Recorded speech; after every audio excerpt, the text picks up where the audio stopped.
Bom, 7 de setembro, né? 7 de setembro nós temos aqui uma demonstração das consequências, né, das posições absurdas que a esquerda pequeno-burguesa vem adotando. Tá? Uma boa parte da esquerda pequeno-burguesa, diante dos atos bolsonaristas, adotou uma posição que é, como muitas outras coisas que a esquerda pensa, puramente imaginária, que é o seguinte: o Bolsonaro tinha planejado dar um golpe de Estado, tomar o poder em Brasília. Tomar o poder quer dizer eliminar os seus adversários do STF e estabelecer uma espécie de ditadura. Essa avaliação, né, é importante a gente se deter nela um minutinho, ela é muito reveladora do que a esquerda pensa. Primeiro que eles não têm a menor noção do que está acontecendo no país. Né? A questão do Bolsonaro, ela escapa totalmente de qualquer tipo de proporção política para essa esquerda. E por quê? Né? Isso ficou visível também no próprio dia 7 em vários lugares. A esquerda tem um medo que é doentio e patológico do bolsonarismo. Né? Por que esse medo é doentio e patológico? Porque não é uma coisa, um temor racional. Né? O bolsonarismo é uma ameaça, precisamos combatê-lo, etc. e tal. Não, já é uma histeria. É uma crise de pânico. No dia 7, né, dia que os bolsonaristas saíram às ruas, vários setores da esquerda pequeno-burguesa foram às redes sociais para falar que não se devia sair às ruas. Né? Que era muito perigoso, que os bolsonaristas iam matar todo mundo, sei lá o que eles achavam que ia acontecer. Né? Um dos expoentes dessa tese foi o deputado Marcelo Freixo, que saiu do PSOL e foi para o PSB. Mas vários outros setores falaram a mesma coisa. Espalhou-se um pânico, né, entre os setores de esquerda. Muitos propuseram simplesmente boicotar os atos da esquerda no dia 7 de setembro. Em vários lugares a gente viu o pânico diretamente porque, caso de Porto Alegre, nem convocaram o ato de medo. Né? Cancelaram o ato. Em outros lugares o pessoal procurou, Brasília, por exemplo, procuraram encerrar o ato o mais rapidamente possível, de medo que os bolsonaristas invadissem o ato lá e fizessem não sei o quê. Quer dizer, o dia 7 de setembro, em primeiro lugar, foi o dia do pânico geral da esquerda pequeno-burguesa. Né? Isso daí é muito claro. Isso é uma coisa que precisa ser analisada. Né? Porque é evidente que uma política não pode ser baseada nisso. A política tem que ser baseada num raciocínio político claro. Tem que ser baseada numa consideração fria da situação política. Quer dizer, você precisa ser realista, você precisa ter as coordenadas reais, efetivas, daquilo que está acontecendo. Se você é vítima do pânico, você não está em condições de enfrentar a situação. Né? Você virou um caso clínico. Você já não é uma direção política, você já é um caso a ser examinado. Né? Então, uma primeira questão que nós temos que ver é isso daqui. Muito da política da esquerda está ditada pelo pânico. Né? É uma coisa curiosa. Queria me deter um pouquinho sobre esse problema. Quando a burguesia organizou o golpe de 2016, essa esquerda, ela, com a prepotência, né, a empáfia que caracteriza ela sistematicamente, saiu por aí a dizer, não, isso aqui não há a menor possibilidade de golpe. O PCO está falando que vai ter golpe, o PCO é um partido minúsculo, cabe numa bicicleta, louco, sectário, otário, maluco, não sei o que e tal. Nós estamos numa democracia consolidada. O imperialismo mundial não é a favor do golpe. Não há golpe nenhum, não há nada acontecendo, etc. e tal. Era o que a gente ouvia. Aí, o que aconteceu? A burguesia foi lá e deu o golpe. Uma parte da esquerda, inclusive, apoiou o golpe, porque eles achavam, né, naquele momento, que o golpe era uma coisa benéfica. A tese deles era a seguinte: vem a burguesia, o imperialismo, ataca o PT, destrói o PT, destrói o governo do PT, derruba o governo do PT e abre caminho para o crescimento da esquerda genuína, verdadeira, verdadeiramente revolucionária. Quer dizer, a função do imperialismo aí já não era simplesmente proteger a mulher, era abrir o caminho para a revolução proletária, para o crescimento das forças revolucionárias. É o que eles achavam efetivamente, eu não estou fazendo uma caricatura. É o que eles achavam literalmente. Se lançaram na campanha contra a corrupção, né? Apoiaram a Lava Jato, fizeram todo tipo de loucura possível e imaginável. Aí, o governo PT caiu, né? Pelo menos dentro do PT e uma parte da esquerda, caiu a ficha de que a democracia consolidada não era tão sólida assim, né? Que era possível você fazer todo tipo de barbaridade nessa democracia consolidada e tudo mais. Aí foram para as eleições, né? Todos tranquilos. Naquele momento, nós falamos, as eleições vão ser fraudadas, o Lula vai ser preso, etc. e tal. E mais, o PCO cabe num velocípede, é louco, sectário e tal. Aumentaram a campanha de diminuição do PCO. Quem que vai prender o Lula? Uma pessoa internacional, um homem que foi acolhido pelos principais chefes de Estado do planeta, elogiado pelo New York Times. O Obama falou, ele é o cara.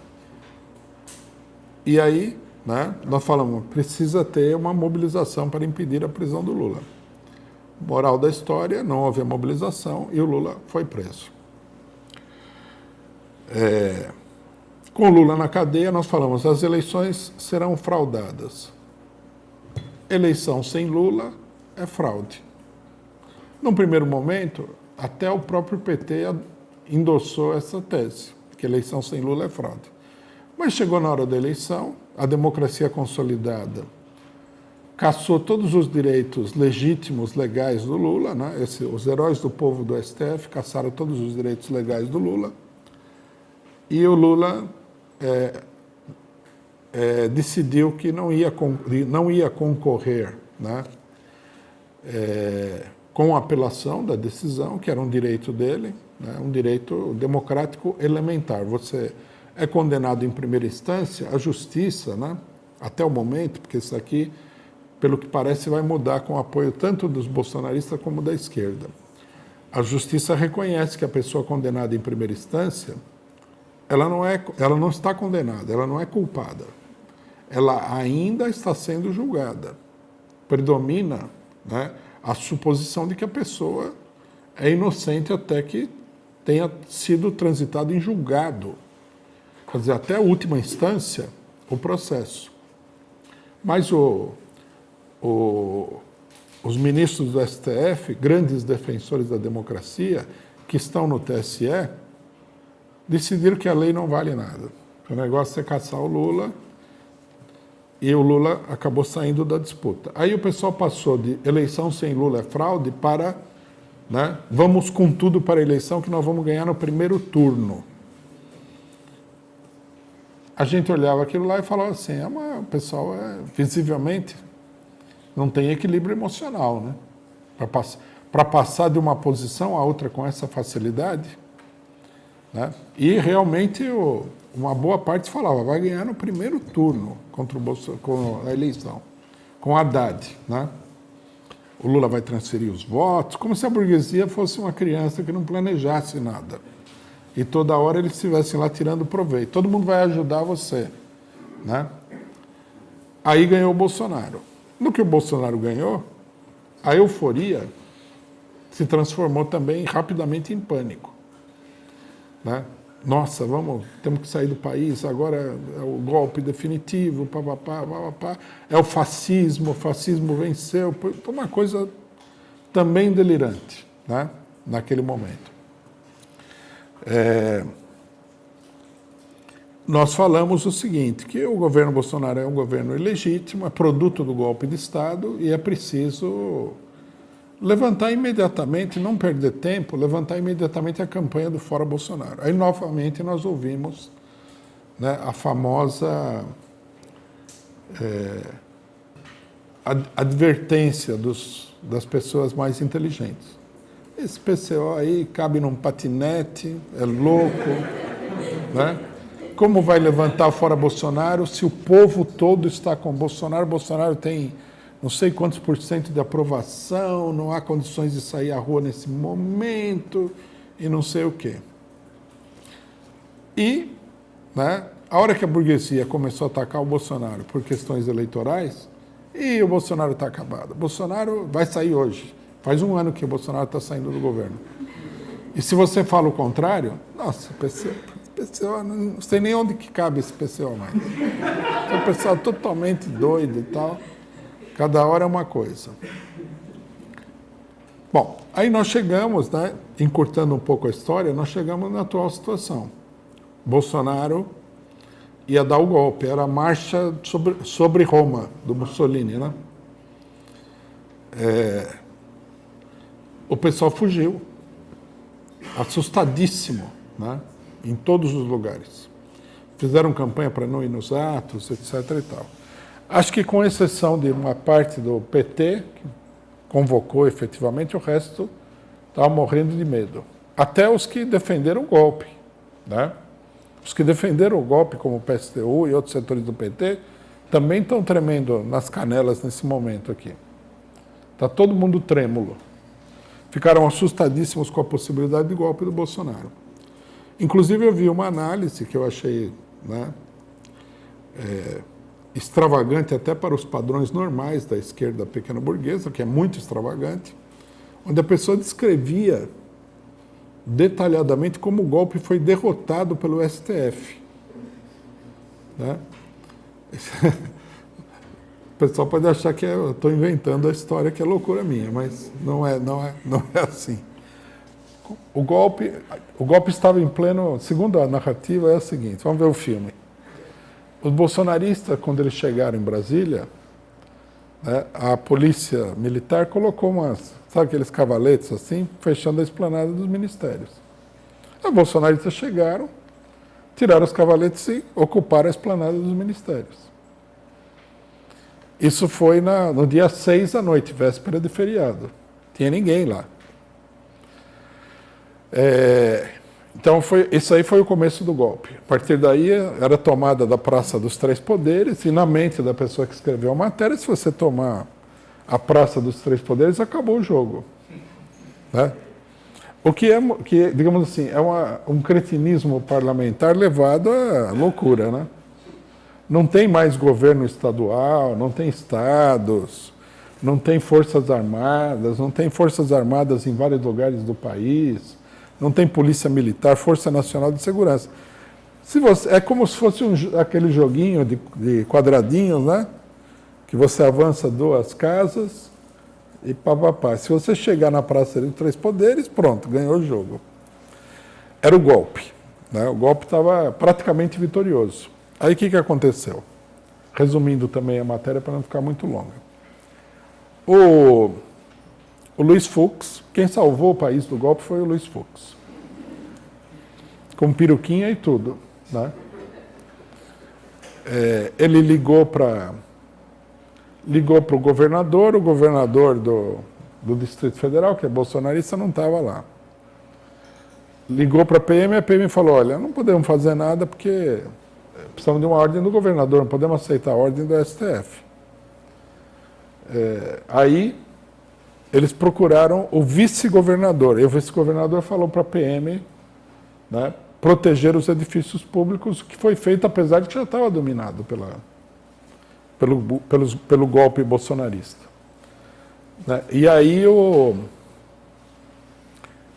acabou o golpe porque o Luiz Fux falou com o vice-governador de Brasília, o vice-governador colocou lá uns 100 soldados da PM, né? E os 100 soldados da PM impediram o golpe hitleriano, mussolinista no Brasil. Essa história está aí escrita. Eu não vou nem falar quem é, que depois vão me acusar de estar desmoralizando o pessoal gratuitamente. Mas eu acho que reflete um pouco a mentalidade. Eu participei de um debate no 247, no dia 7, né? E todo mundo tinha a tese do golpe. Eu falei, olha, não tem golpe nenhum, né? E tudo mais. Bom, do pânico diante do golpe, da fuga, do medo de que os bolsonaristas estivessem tomando o poder e tudo mais, eles passaram, como acontece sempre com as pessoas que não têm equilíbrio político, eles deram uma guinada, fizeram uma curva de 180 graus e foram parar no extremo oposto. Né? É interessante que o pessoal... Outro dia alguém me falou o seguinte, que os extremos se tocam, né? É uma lei, os extremos se tocam. Eu não sei se é uma lei de alguma coisa, mas em geral no mundo os extremos nunca se tocam. Né? Pega um cabo de vassoura. Pega uma rua, a não ser que a rua seja circular, que é uma rua muito estranha, né? O extremo da rua nunca vai tocar com o outro. Se você pegar 10 mil exemplos do mundo real, os extremos nunca se tocam. Né? Mas, enfim, o pessoal acha que é uma lei da política. É uma baboseira, no final das contas. Agora, se os extremos não se tocam, a ideologia da esquerda pequeno-burguesa, ela se desloca com extraordinária facilidade entre os dois extremos. Porque o pessoal passou de nós estamos sofrendo um golpe fascista, marcha sobre Roma, para o golpe fracassou, os atos foram um fiasco, o Bolsonaro foi derrotado, o Bolsonaro está liquidado. O Bolsonaro passou de Mussolini, tá certo? A Fernando Collor de Mello em coisa de 24 horas. Uma coisa realmente extraordinária. Não dá para fazer uma análise desse jeito. Né? E não dá para você ter um movimento que é guiado por esse tipo de suposição, de fantasia política, porque isso é tudo uma loucura. Bom, dito isso, né, que tem uma influência muito grande sobre os desdobramentos posteriores, né, que nós vamos ver na sequência, o que efetivamente aconteceu? Primeiro, nunca houve nenhuma tentativa de golpe, nem nada parecido. Bolsonaro chamou atos públicos. Mas o medo do Bolsonaro é tão grande que quando ele chama os atos públicos, o pessoal já acha que é um golpe de Estado. O golpe de Estado, ele precisa ter um determinado volume de posição a favor. Não basta você reunir uma massa e tentar tomar o negócio. Né? Nem golpe de Estado, nem revolução pode ser feita dessa maneira. Né? Quando Mussolini chegou ao poder, eu vi também uma descrição, né, de quando Mussolini chegou ao poder, que a pessoa falava assim, se não me engano era o grande teórico do PSOL, o Safatli. Ele falava o seguinte, que o Mussolini ele foi derrotado e se levantou muitas vezes. Não, não foi assim. A trajetória do Mussolini para a tomada do poder, ela é assim, ó, ascendente. Por quê? Que é isso que os teóricos aí não levam em consideração. O Mussolini, ele tinha um apoio praticamente unânime no interior da burguesia. Quando ele toma o poder, a burguesia toda já havia chegado à conclusão de que o Mussolini deveria governar. Ele faz a marcha sobre Roma, mas ele mesmo, né, uma coisa que muita gente não sabe sobre a famosa marcha sobre Roma, Mussolini não era a favor de que a marcha sobre Roma fosse efetivamente para Roma. Porque ele achava que a marcha sobre Roma poderia prejudicar a subida dele ao poder. Porque ele não estava tomando poder por meio da marcha sobre Roma. Ele estava tomando poder por meio de um acordo interno do rei da Itália, das forças armadas, da burguesia, dos partidos burgueses. Tanto que a marcha sobre Roma só chegou em Roma depois que o Mussolini chegou ao poder, que é uma coisa que muita gente não sabe.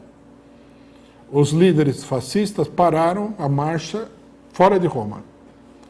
Aí o Mussolini foi lá, foi escolhido pelo rei como primeiro-ministro, e aí ele fez o seguinte, ele chamou os fascistas para Roma, fez um grande ato público, falou, ganhamos, sou o primeiro-ministro, vamos estabelecer um governo fascista, pode ir para casa. E não fica muito tempo aí que vocês vão causar problema e tudo mais, e o pessoal dispersou. Foi assim que aconteceu a marcha sobre Roma. Quer dizer, em nenhum episódio na história do fascismo, o fascismo tomou o poder da maneira que o pessoal está imaginando que o Bolsonaro vai tomar o poder, contra, né, a burguesia. Porque um governo fascista que tomasse o poder contra a burguesia, ele seria um governo extremamente instável. Ele seria parecido com um governo revolucionário que não tivesse apoio popular efetivo.